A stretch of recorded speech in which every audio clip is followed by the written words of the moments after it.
Mapagpalang araw sa atin lahat, mga giliw kong tagapanood. Narito ulit tayo. Minsan pa ipapakilala ko sa inyo itong ginagawa ko ngayon na isang rocket stove.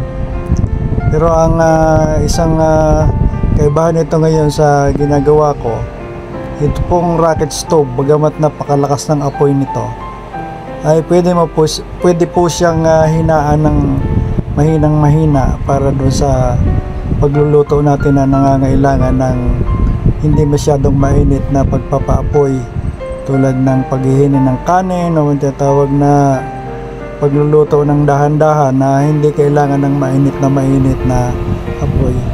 Pwede pong pahinaan ito, at ang design ko po nito ng burner ay mula po sa mababa hanggang